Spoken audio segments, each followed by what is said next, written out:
প্রিয় দর্শক, সাবেক রাষ্ট্রপতি অ্যাডভোকেট আব্দুল হামিদ উনি চিকিৎসা শেষ করে গত রাতে থাইল্যান্ড থেকে দেশে ফিরে এসেছেন। এই ঘটনাটা আমার কাছে খুবই গুরুত্বপূর্ণ মনে হয়েছে। উনি একজন সাধারণ যাত্রীর মতো এসেছেন। সাবেক রাষ্ট্রপতিরা কিন্তু বিশেষ প্রোটোকল পায়, উনি সেই প্রোটোকল পাননি এবং উনি সাধারণভাবে ফিরে এসেছেন। মধ্যরাতের পরে প্রায় 3টার দিকে উনি এয়ারপোর্ট থেকে বেরিয়েছেন যাবতীয় কাজকর্ম শেষ করে, এবং তিনি তার বাড়িতে চলে গেছেন। পুরো 31 দিন পর উনি দেশে ফিরলেন। কিন্তু এই যে ওনার ফেরাটা, এটা যতটা গুরুত্বপূর্ণ তার চেয়েও বেশি আলোচনা কিন্তু হয়েছে ওনার যাওয়ার সময়। উনি যখন মে মাসের 7 তারিখ রাতে যান দেশ ছেড়ে, যাওয়ার পর 8 তারিখ থেকে মহা হইচই। উনি কেন গেলেন, কেন ওনাকে পালিয়ে যেতে দেওয়া হলো, ওনাকে পালিয়ে যেতে দেওয়ার পেছনে কারা দায়ী আছে, এগুলো নিয়ে নানা ধরনের প্রশ্ন উঠতে থাকলো। এবং ওঠার এক পর্যায়ে আমাদের যিনি উপদেষ্টা আছেন স্বরাষ্ট্র মন্ত্রণালয় বিষয়ক লেফটেন্যান্ট জেনারেল জাহাঙ্গীর আলম চৌধুরী, উনি বললেন যে তার দেশ থেকে যারা সহায়তা করেছে তাদেরকে শাস্তির আওতায় আনা হবে, আর যদি শাস্তির আওতায় না আনতে পারেন তাহলে উনি নিজেই নাকি পদত্যাগ করে দায়িত্ব ছেড়ে চলে যাবেন। মানে ওনার যে স্বভাব, উনি এরকম প্রায় হুঙ্কার দিয়ে বলেন এটা করবেন সেটা করবেন, কাজের কাজ কিছু করেন না। এবং তখন এটা নিয়ে অনেক হইচই হলো। হইচইয়ের এক পর্যায়ে একটা কমিটি করা হলো, 3 জন উপদেষ্টাকে, সিআর আবরার, রিজওয়ানা হাসান, সাখাওয়াত, ব্রিগেডিয়ার সাখাওয়াত, এদের নিয়ে একটা তদন্ত কমিশন করা হলো। সেই কমিশনকে দায়িত্ব দেওয়া হলো যে তারা 15 দিনের মধ্যে রিপোর্ট দিবেন, এবং সেই রিপোর্টে ওরা জানাবেন যে কেন, কাদের সহযোগিতায় এই রাষ্ট্রপতি আব্দুল হামিদ, সাবেক রাষ্ট্রপতি আব্দুল হামিদ দেশ ছেড়ে যেতে পারলেন। মানে মোটামুটি একটা হইচই কাণ্ড কারখানা। কিন্তু সেই সময় এনসিপির পক্ষ থেকে বলা হলো যে উনি কেন গেলেন, পালিয়ে গেলেন, তাকে এটা নিয়ে এই বিচার করতে হবে, কারা তাকে সহায়তা করেছে। সরকারের মধ্যে এখনো অনেকে আছে যা নাকি আওয়ামী লীগের দোসর, তারা এগুলো করছে, তাদেরকে আওতায় আনতে হবে, বিচারের আওতায় আনতে হবে, এগুলো অনেক কথাবার্তা। এবং তারও যে বড় কথা, এই ইস্যুটাকে কেন্দ্র করে তখন এনসিপির একজন নেতা হাসনাত আবদুল্লাহ উনি আন্দোলন শুরু করলেন যে এইভাবে যদি যেতে থাকে তাহলে এই জন্য যাতে না যেতে দেওয়া হয়, না যেতে দেওয়ার মতো বাস্তবতা তৈরি করতে হয়, সেই জন্য আওয়ামী লীগকে নিষিদ্ধ করতে হবে। এবং এই আব্দুল হামিদের যাওয়াটাকে ইস্যু করেই কিন্তু আওয়ামী লীগ নিষিদ্ধের একটা আন্দোলন শুরু করলেন।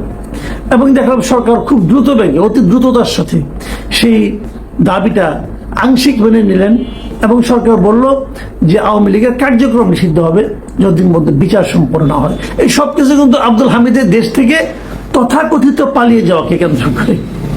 এখন প্রশ্ন হলো, আব্দুল হামিদ কি পালিয়ে গিয়েছিলেন?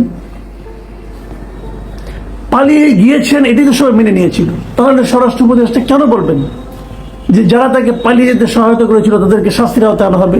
এবং উনি তো 3 জনকে শাস্তির আওতায় এনেছিলেন। কিশোরগঞ্জের পুলিশ সুপারকে প্রত্যাহার করা হয়েছিল, আরো 2 জন ইমিগ্রেশনের 2 জন ঊর্ধ্বতন কর্মকর্তাকে অব্যাহত সাময়িক বরখাস্ত বন্ধ করা হয়েছিল। তো তারা কি অপরাধী? যদি তারা অপরাধী হয়ে থাকে, তো আজ যখন উনি ফিরলেন চিকিৎসা শেষ করে, এখন তখন তাকে অ্যারেস্ট করা হলো না। তার মানে ওনার যাওয়াটা অপরাধের পর্যায়ে ছিল না। কিন্তু ওনার যাওয়াটা অপরাধের পর্যায়ে না হয়, তাহলে যে 3 জন পুলিশ কর্মকর্তাকে আপনি শাস্তি দিলেন, সেই শাস্তিটা কি সঠিক ছিল? যদি সঠিক না হয় ওদের সেই শাস্তিটাকে প্রত্যাহার করা হবে, অবশ্যই করা উচিত। শাস্তিটা যিনি দিয়েছিলেন তার কি শাস্তি হবে? তাও তো হওয়া উচিত। শাস্তিটা কে দিয়েছিলেন? স্বরাষ্ট্র মন্ত্রণালয় দিয়েছিলেন, তো ওনাদের কি শাস্তি হবে? দেখুন দেশটা কিভাবে চলছে। মানে একজন লোক বিদেশে গিয়েছেন, তার বিরুদ্ধে একটা মামলা হয়েছে। হ্যাঁ, মামলা হয়েছে এবছরের জানুয়ারি মাসে কিশোরগঞ্জে একটা মামলা হয়েছে, যেরকম নাকি আমাদের এখানে অনেক মামলা হয়েছে। ধরেন কোথাও একটা মিছিল হয়েছে, সেই মিছিলে একজন লোক মারা গেছে, একটা স্টুডেন্ট মারা গেছে, পুলিশের গুলিতে মারা গেছে ধরে নিলাম, অথবা অন্য কোনোভাবে মারা গেছে। সেই মামলায় আসামি করা হয়েছে 200-কে, 300-কে, 500-কে। এবং সেখানে মামলাতে শেখ হাসিনার পুত্র, শেখ হাসিনার কন্যা, শেখ হাসিনার বোন, তৎকালীন স্বরাষ্ট্রমন্ত্রী শুরু করে যার যা যত নাম মনে আছে সবাইকে সেখানে আসামি করা হয়েছে। এবং এরকম একটা মামলায়, কিশোরগঞ্জের একটা মামলায় সাবেক রাষ্ট্রপতি আব্দুল হামিদকেও আসামি করা হয়েছিল। তাহলে সেই মামলায় উনি দোষী কি দোষী না সেটা বিচার কে করবে? সেটা বিচার করার দায়িত্ব তো হলো সরকারের, তাই নয় কি? বিচার করার দায়িত্ব সরকারের, তদন্তকারী কর্মকর্তা। এখন যদি 200 লোককে আপনি বিরুদ্ধে মামলায় আসামি বানিয়ে দেন, এখন 200 লোকের কেউ কি কোনো কর্মকাণ্ড করতে পারবে না? তারা কি দেশের বাইরে যেতে পারবে না, চিকিৎসা করতে পারবে না, ব্যবসা বাণিজ্য করতে পারবে না, ওদের ব্যাংক অ্যাকাউন্ট আপনি স্থগিত করে এগুলি করবেন? এর নাম আইন। অথবা আমি যদি প্রশ্ন করি, এই মামলাটা যিনি করেছিলেন তার মতলবটা কি ছিল, এটা আমি বুঝতে চাই। সে কি আসলেই যে মারা গিয়েছিল তার হত্যার বিচার চেয়েছেন, নাকি রাজনৈতিকভাবে কিছু লোককে হয়রানি করতে চেয়েছেন? সে লোকটা কে, তাকে খুঁজে বের করা উচিত মনে করি। এখন যদি মামলা করলেই তার বিরুদ্ধে এই ধরনের আচরণ হয়, গ্রেপ্তার করা হয়, তাহলে সেটাকে কি আমি বিচার বলবো? সেটাকে আইনের শাসন বলবো আমরা? একটা মামলা হতেই পারে, আপনি আমাকেও আসামি করতে পারেন, আপনি যে কাউকে আসামি করতে পারেন, তারপর সেটাকে পুলিশ তদন্ত করবে, তদন্ত করে পুলিশ তো একটা ফাইনাল রিপোর্ট দিবে অথবা একটা চার্জশিট দিবে, যাই দিবে। দেওয়ার পর যাদের বিরুদ্ধে চার্জশিট দেওয়া হলো, যাদেরকে পুলিশ প্রাথমিকভাবে অপরাধী হিসেবে বিবেচনা করলো, তাদের বিরুদ্ধে কেবল গ্রেপ্তারি পরোয়ানা জারি হতে পারে, তাও সেটা আদালত দিবে। সেভাবে কি হচ্ছে আমাদের এখানে? আমাদের অনেক সাংবাদিক বিরুদ্ধে এরকম মামলা আছে, গ্রেপ্তার করা হয়েছে, অনেক ব্যবসায়ীকে গ্রেপ্তার করা হয়েছে। কেন? ওই 132 জনের মধ্যে হয়তো উনি আছে 99তম। এটা কি সুশাসন? কিছু বললে পরে স্বৈরাচারের দোষর এগুলি বলে একটা ট্যাগ দিয়ে তারপর তার বিরুদ্ধে বিচার করা হবে, তার বিরুদ্ধে গণ আদালত কি করা হবে না করা হবে, মানে গায়ের জোরে দেশ চলছে। আমরা তো একটা গায়ের জোরে দেশ চালাচ্ছিল শেখ হাসিনা, আমরা তো সেখান থেকে বাঁচার জন্যই নতুন কিছু চেয়েছি, তাদেরকে এই দেশ থেকে আমরা তাড়িয়ে দিয়েছি। তারপর আমরা কি পাচ্ছি, এগুলি কি দেখছি, এগুলো ট্যাগ দিয়ে লাগিয়ে দিলেন আপনি।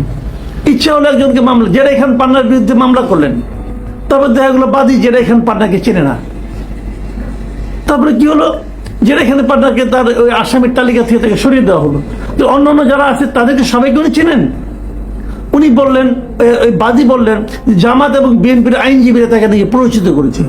তো বোঝাই গেল এই হয়রানিমূলক মামলার পেছনে মূল দায়িত্ব কে নিয়েছে? জামাত এবং বিএনপির আইনজীবীরা। তাদের বিরুদ্ধে কোনো অ্যাকশন হয়েছে? হয়নি। কিন্তু যেটা এখন পান না, একদম পাওয়ারফুল লোক, তারটা আপনি প্রত্যাহার করে নিয়েছেন, অন্য তো এগুলি করলেন না কেন? করেননি তো। আজকে কি হলো দেখেন, এই কথাটা বললাম কেন? আজকে যখন এই ঘটনাটা ঘটেছে তখন কিন্তু আবার স্বরাষ্ট্র উপদেষ্টাকে জিজ্ঞাসা করা হয়েছে যে আপনি এখন তো ওনাকে গ্রেপ্তার করলেন না। উনি কি বলেছেন?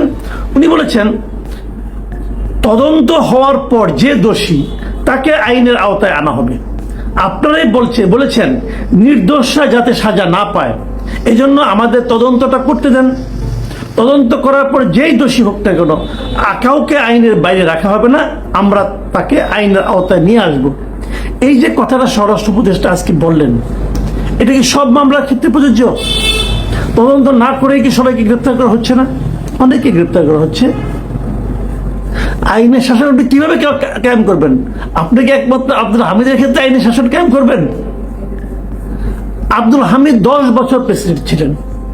এই 10 বছর তো আওয়ামী লীগের ছিলেন না। অনেকে বলেন হ্যাঁ উনি 10 বছর প্রেসিডেন্ট ছিলেন, উনি শেখ হাসিনাকে থামালেন না কেন? থামানো যায়?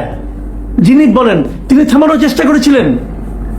এখন যা হচ্ছে, এখন যে অনিয়ম হচ্ছে, এটা কেউ থামানোর চেষ্টা করছে? এখন যে মব ভায়োলেন্স হচ্ছে, কেউ থামানোর চেষ্টা করছে? যখন এই সরকার না থাকবে, যখন নতুন সরকার আসবে, তখন যখন প্রশ্ন করবে আপনি থামানোর চেষ্টা করলেন না কেন, কি বলবেন আপনারা? হাসিনা সরকার যে স্বৈরাচারী শাসন কায়েম করেছিল, থামানো যেত চাইলেই। বাদ দেন এটা, আইনগতভাবে যদি ধরেন একটা প্রেসিডেন্টের আইনগতভাবে কি অধিকার ছিল, কি এখতিয়ার ছিল তো থামানোর? পারতেন উনি। আজকে যে হচ্ছে প্রেসিডেন্ট, আজকে প্রেসিডেন্টকে থামাতে পারছেন? আজকে প্রেসিডেন্টকে কি সেরকম ক্ষমতা, যতটুকু ক্ষমতা আছে উনি কি ততটুকু প্রয়োগ করতে পারছেন? নিয়ম তো মানেন না। নিয়ম আপনি মানবেন না, আপনি না মানলে কোনো সমস্যা নাই, কিন্তু অন্যরা কেন মানলো না, আগে কেন মানেনি, সেগুলো নিয়ে আলোচনা করবেন, এটা তো হয় না। একটা কনভেনশন আছে, আমাদের এখন একজন প্রেসিডেন্ট আছেন, আপনি পছন্দ হোক বা না হোক, উনি দেশের প্রেসিডেন্ট, ওনার কাছে আপনি শপথ দিয়েছেন। আমাদের আইন সরাসরি নিয়ম আছে এটা, যে যখন নাকি প্রধানমন্ত্রী যখন দেশে বাইরে যান, ফিরে এসে প্রেসিডেন্টের সঙ্গে সৌজন্য সাক্ষাৎ করেন। আমাদের প্রধান উপদেষ্টা কখনো করেছেন? যে প্রেসিডেন্ট আছে তাকে আপনাকে শহীদ মিনারে যেতে দেন? ঈদের নামাজ আগে আমরা দেখতাম প্রেসিডেন্ট আসতে দেন আপনারা? যদ্দ শুনলাম প্রেসিডেন্টের নাকি একটা প্রেস উইং ছিল, ওটাও নাকি আপনারা সরিয়ে দিয়েছেন। তো আইন তো মানেন না আপনারা। আপনি বলবেন এই আইন ভালো না, আমরা নতুন আইন করবো। করেন না নতুন আইন। যতক্ষণ পর্যন্ত নতুন আইন না করবেন ততক্ষণ পর্যন্ত আগেটা মানবেন। তো এইগুলো তো চলছে দেশে, এগুলো নিয়ে কিন্তু প্রশ্ন উঠবে, আজ হোক কাল হোক উঠবে, এবং যখন উঠবে আপনাদেরকে জবাব দিতে হবে। আপনি তো ভাবছেন, চিন্তা করছেন যে আমি জবাব দিব না, ঠিক সময় ঠিকই উড়াল দিয়ে চলে যাব, এরকম চিন্তা হতে আগেটাও করেছে। আমার বিবেচনায় আমি যেটা বলতে চাই সেটা হলো আইন মানুন। যদি আইন পছন্দ না হয় আইন পাল্টে ফেলুন, কিন্তু যতক্ষণ পাল্টাতে না পারবেন ততক্ষণ আইন মানেন। না হলে কি হবে, আপনি যখন আইন মানবেন না কেউ আইন মানবে না।